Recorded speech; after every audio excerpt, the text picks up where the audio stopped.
Hola amigos, bienvenidos a su canal. En el día de hoy hablaremos de diabetes y embarazo, la diabetes gestacional y la diabetes pregestacional. Si quieres saber más del video, solo debes quedarte. Esto es Aprendiendo Preguntando.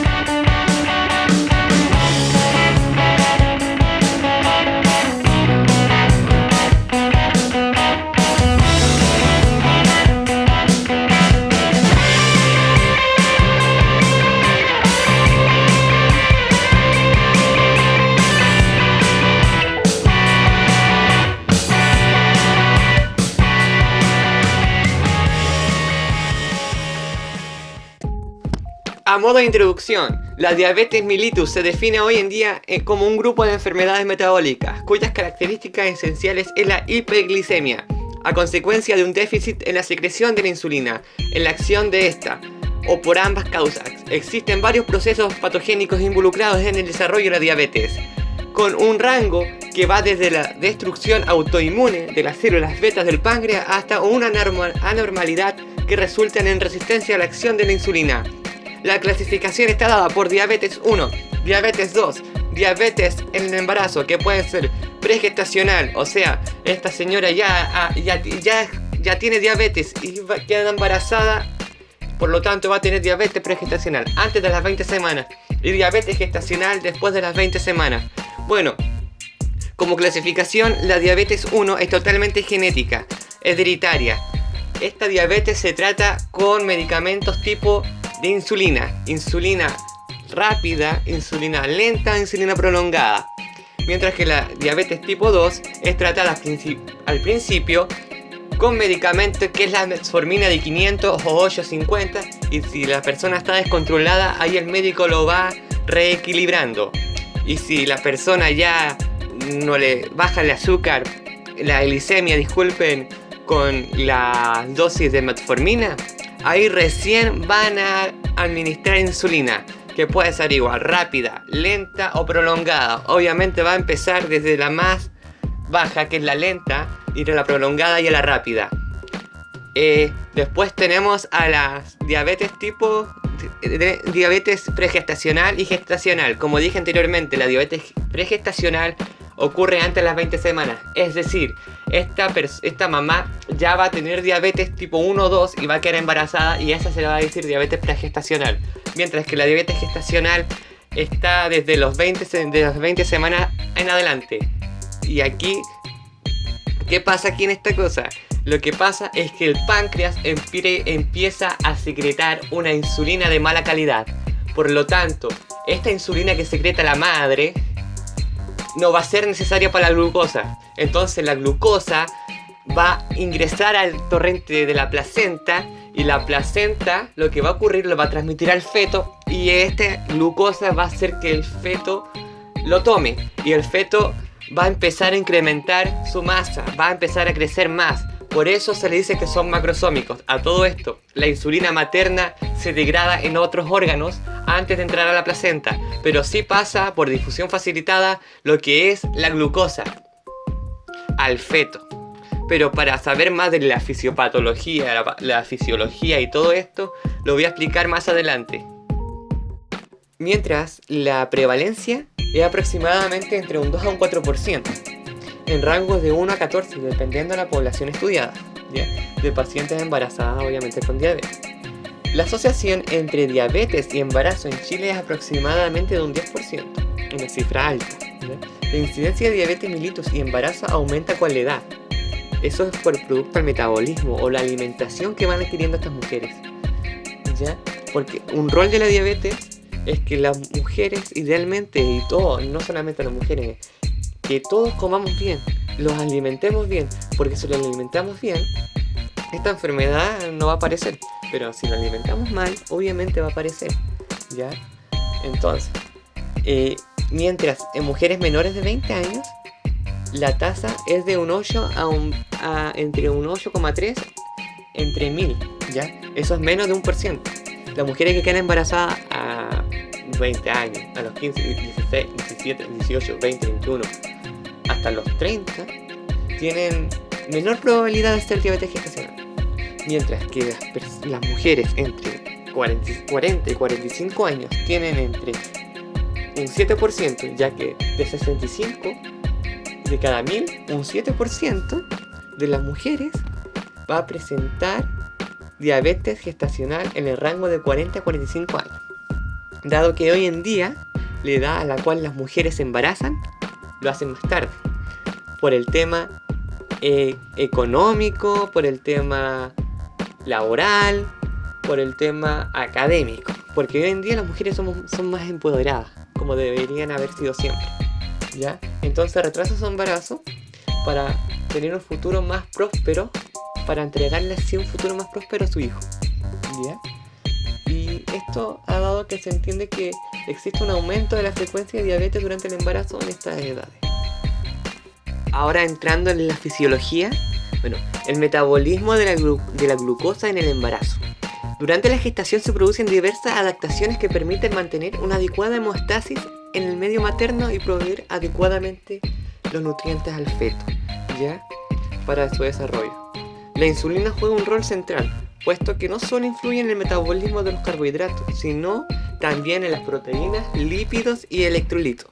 Por otra parte, la insulina constituye la principal hormona anabólica del feto, junto a los factores de crecimiento insulina Like Growth Factor 1 o 2 o IGF, por lo que está directamente involucrado en el crecimiento fetal. El desarrollo fetal depende de los aportes de los sustratos por parte de la madre a través de la placenta, donde la glucosa es transportada mediante difusión facilitada, ¿ya? Sin intervención de la insulina materna, porque esta se degrada antes, mientras que los aminoácidos lo hacen por transporte activos y los ácidos grasos lo hacen por difusión simple. La insulina materna no es capaz de traspasar la placenta y es secuestrada y degradada en otros lugares del organismo. El páncreas fetal es capaz de secretar su insulina propiamente a la temprana edad. Desde los 8 semanas de gestación, el embrión feto ya está produciendo su propia insulina. Durante el embarazo, sufre una serie de cambios adaptativos para asegurar un aporte suficiente y constante de sustratos al feto. Estos cambios se manifiestan fundamentalmente como cambios hormonales.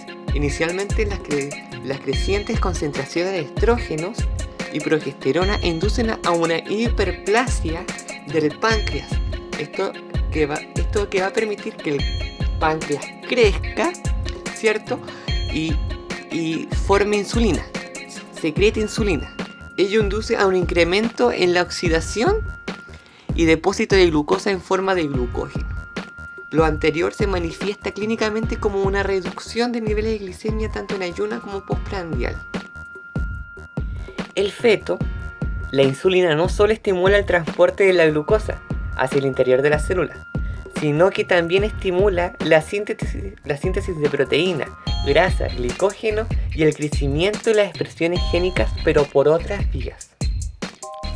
Como dato, frente a una ingesta de carbohidratos de parte de la madre, esta glucosa va a llegar al feto y va a haber una fase precoz donde la insulina del feto va a aumentar en los 10 minutos post comida y luego en una fase tardía otra vez la insulina va a subir un poco para restablecer la normalidad de la glucosa y la insulina, ¿ya? Y esto se llama fase tardía. Con la progresión del embarazo se incrementan los niveles de cortisol que están en la glándula suprarrenal y el lactógeno placentario, especialmente a partir de las 22 a 24 semanas de gestación, lo que lleva a un incremento sostenido en la resistencia insulínica periférica, es decir, en los tejidos adiposo y muscular, que se contrarrestan con un aumento de secreción de insulina hasta 3 veces los niveles normales. Lo anterior se manifiesta con un menor nivel de glicemia en ayuno y tendencia a su aumento postprandial. En la embarazada normal, este mecanismo de compensación permite mantener una adecuada hemostasis en el metabolismo de los carbohidratos. Sin embargo, en las madres diabéticas gestacionales se produce una insuficiencia relativa en la fase precoz de la secreción de la insulina explicada en delante, por parte de las células betas del páncreas. Este fenómeno se debería a un agotamiento, es cierto, funcional de las células betas en mujeres con diabetes gestacional, o sea, una insulina de mala calidad, ¿ya? Quienes han arrastrado por años resistencia insulínica antes del embarazo, o bien desensibilización de las células betas por el efecto tóxico de la hiperglicemia. Se ha determinado en el último tiempo que un aspecto muy importante en el asunto de la resistencia a la insulina es que una vez un hecho central en la aparición de la diabetes en el embarazo, el incremento de algunas citoquinas proinflamatorias producidas por macrófagos, adipocitos, hepatocitos, células endoteliales, etc. Entre lo probablemente más involucradas están el factor de necrosis tumoral, interleuquina 6 y proteína C reactiva, las que actuarían por distintos mecanismos a nivel de membrana y receptores. Asimismo, se ha vinculado estrechamente a algunos aspectos de la dieta con la aparición de diabetes, en particular aquello que dice relación con el tipo de cantidad de ácidos grasos consumidos. Más que nada, la alimentación es muy importante, porque si los alimentamos bien, nada de esto debería pasar, ¿ya? Igual la edad juega en contra a veces si una mamita quiere quedar embarazada más como a los 38, 40 años, es ya más probable, tiene una probabilidad más alta de tener un embarazo con un diabetes gestacional. Pero lo que hay que hacer es dar un diagnóstico y un manejo, ¿ya? Si está con diabetes gestacional. Pero siempre, si una planifica un embarazo, una mujer, siempre es importante la alimentación en la diabetes. Porque si no tengo diabetes 1, ¿por qué voy a querer tener diabetes 2? La diabetes 1 ya lamentablemente es genética, hereditaria. Pero la diabetes 2 es una diabetes que uno mismo se la crea alimentándose de mala manera, ¿ya? Igual que la diabetes gestacional, no es evitar comer cosas dulces, porque las cosas dulces van a estimular a las células beta del páncreas, y a veces estas células beta del páncreas no van a secretar una calidad de insulina buena, y esta calidad de insulina mala, ¿qué lleva? Lleva a que la glucosa a través del GLUT4 ingrese a la célula, se meta dentro, haga contacto, se inhiba el canal de potasio, se abran los canales de calcio, haciendo exocitosis hacia la insulina, pero una insulina de mala calidad, ¿ya? Es por eso que la alimentación siempre tiene que ser adecuada, porque si no comemos bien, repito, vamos a tener probabilidad no solamente de tener diabetes, podemos tener hipertensión, deslipidemia, infarto agudo al miocardio, etc. Hasta podemos tener un aneurisma provocado por las mismas diabetes o hipertensión, aneurisma en el cerebro, etc. Es por eso que hay que cuidar y orientar a la mujer para que esta mujer embarazada no tenga diabetes gestacional, ni síndrome hipertensivo, ni hipotiroidismo, ni nada, ojalá, ¿ya? Pero las mamitas que tienen diabetes, ya tienen diabetes 1 o 2, van a tener esta diabetes pregestacional. Y esta diabetes pregestacional, ¿qué pasa con esta diabetes? Esta diabetes va a generar que el endotelio se pierda capas y va a entregar volúmenes de sangre no adecuados hacia el feto a través de la placenta. Entonces, ¿qué lo va a provocar acá una diabetes pregestacional? Nos puede provocar una restricción de crecimiento intrauterino, o nos puede generar un bebé pequeño para la gestacional, un percentil menor a 3, ¿ya? En cambio, la diabetes gestacional lo que produce es un incremento de la glucosa a través de la madre hacia el feto, y degradándose la insulina antes de llegar a la placenta de la madre. Entonces, este niño al nacer, ¿qué problema va a tener? Va van a ser hiperinsulínicamente porque la madre, como ha tenido diabetes, el niño secreta mucha insulina, mucha. Entonces cuando nace va a nacer hiperinsulínicamente. Y al par de horas, al par de minutos le va a bajar la glicemia. Entonces, por eso están los protocolos de madre-hijo diabético. Es muy importante la educación siempre. Ya, ahora pasando al diagnóstico y al manejo. ¿Ya? La diabetes pregestacional, se me había olvidado, se divide en dos: en insulino dependiente o tipo 2 insulino resistente. ¿Ya? Medica insulina y metformina, medicamentos, ¿ya? El pronóstico del embarazo es complicado en la diabetes pregestacional. Depende del estadio de la enfermedad, principalmente la presencia de magnitud del daño vascular. Desde el punto de vista fetal, las frecuencias de malformaciones son altas, dependen fundamentalmente del control de glicemia cercanos al periodo preconcepcional. Es muy delicado la diabetes pregestacional porque puede llevarnos, como dije anteriormente, a una restricción de crecimiento intrauterino, y aunque un niño sea pequeño para edad gestacional, menor al percentil 3. Mencionar que la diabetes pregestacional igual tenemos una clasificación que se llama Fries-White, ¿ya? Los riesgos fetales en la diabetes pregestacional van a ser diversos: macrosomía fetal, polihidroamnio, malformaciones en el sistema cardiovascular, como comunicación intravascular, como la tetralogía de Fallot, la transposición de grandes vasos, entre otros. El sistema nervioso, podemos tener espina bífida, hexacefalia, ya vamos a tener otros problemas.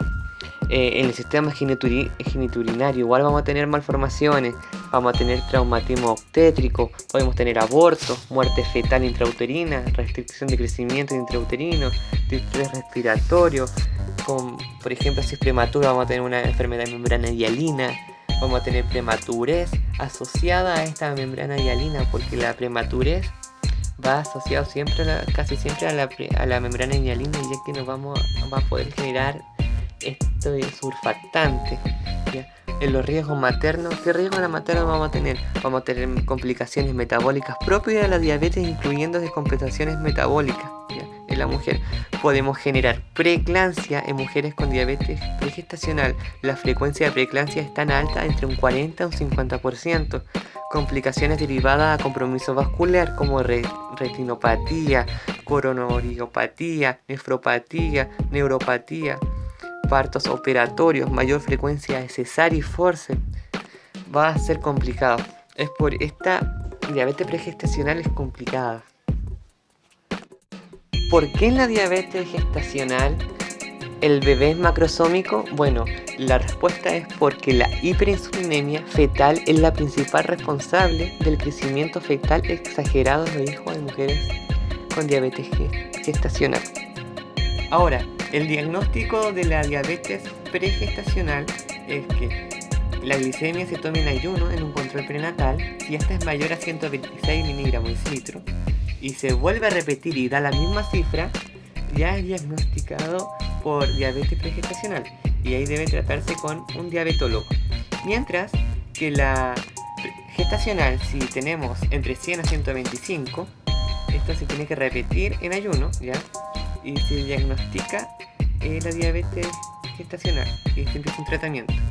Si la glicemia es menor a 100 miligramos de litro y la prueba de tolerancia a la glucosa con 75 gramos a las 26 semanas es menor a 100 en ayuno y menor a 140 a las 2 horas, no va a tener esta diabetes. Pero si tiene mayor a 100 miligramos de litro en ayuna y mayor a 140 miligramos de litro en las 2 horas, tiene que repetir la prueba de tolerancia a la glucosa, ¿cierto? Y si el feto tiene un percentil mayor a 90 y polihidroamnio, esto es diagnóstico de diabetes mellitus gestacional y ahí tienen que hacer un tratamiento. Mientras los factores de riesgo de diabetes gestacional son edad mayor a 30 años, obesidad, intolerancia previa a hidratos de carbono, hijo previo con macrosomía fetal, mortalidad perinatal inexplicable, malformación congénitas, antecedentes familiares de diabetes, diabetes gestacional previa y la raza chilena. Por eso se hace la prueba de tolerancia a la glucosa. Bueno, la prueba de tolerancia a la glucosa para tamizaje y diagnóstico de diabetes gestacional se hace de 10 a 14 horas en ayuno sin restricción de hidrato de carbono previa, una sobrecarga de 75 gramos de glucosa en 300 ml de agua a beber en 5 minutos, se mide glicemia basal y las 2 horas postcarga. Los criterios de diagnóstico de diabetes gestacional son dos: glicemia en ayuna mayor o igual a 105 miligramos de decilitro y glicemia mayor o igual a 140 miligramos de decilitro a las 2 horas de la prueba de tolerancia a la glucosa con 75 gramos de... La guía perinatal 2015 dice que propone puntos de corte diagnóstico ligeramente diferentes a las recomendaciones internacionales. Si bien esto no ha sido ampliamente aceptado, es importante conocerlo, dado que son los que se utilizan en atención primaria y hospitales pertenecientes a los servicios de salud de nuestro país. Eso dice la guía perinatal, ¿ya? Si la glicemia en ayuna es menor a 100, continuar con tamizaje de test de tolerancia a la glucosa en las 28-24 semanas. Si la glicemia en ayuna es 100 a 125, debe repetirse la glicemia en ayuna en una semana, sin indicar limitaciones de ingesta habitual de alimentos. Si nuevamente presenta una glicemia en estas mismas cifras, se debe realizar un diagnóstico de diabetes gestacional. Si la glicemia en ayuna es mayor a 126, se debe repetir la glicemia en ayuna en un día diferente. Y si esta presenta nuevamente la misma alteración, se diagnostica una diabetes pregestacional. Si presenta síntomas clásicos de diabetes, además de una glicemia en cualquier momento del día mayor a 200, se realizará como un diagnóstico de diabetes pregestacional. Realizar a todas embarazadas test de tolerancia a la glucosa entre las semanas 24 y 28 de la gestacional. Si la glicemia es menor a 100 en ayunas y si es menor a 140 en 2 horas postcarga, se descarta el diagnóstico de diabetes gestacional, como dije anteriormente. Y si es mayor a 100 y mayor a 140 a las 2 horas postcarga, que en ayunas respectivamente, aquí sí vamos a tener un diagnóstico de diabetes gestacional. En los pacientes que presenten factores de riesgo en la diabetes gestacional, por ejemplo polidroamnia, macrosomía fetal, aumento de peso mayor a 2 semanas, debe repetirse el test de tolerancia a la glucosa a las 30 a 33 semanas de gestación, ¿ya? Utilizando los mismos puntos de criterio, de corte. La glicemia mayor a 100 miligramos de decilitros en ayuno o mayor a 140 en 2 horas postcarga, se realiza el diagnóstico como diabetes gestacional. Un saludo para Camila Montesino. Ya gente, hemos llegado al final de esta primera parte del video. En el siguiente video que subiré hablaré sobre el tratamiento y el manejo de la diabetes pregestacional y gestacional. Si te gustó el video, dale like, comparte y si gustas puedes suscribirte al canal para quedarte con toda la información y saber cuándo subiré un video nuevo. Esto es Aprendiendo Preguntando. Gracias por ver el video.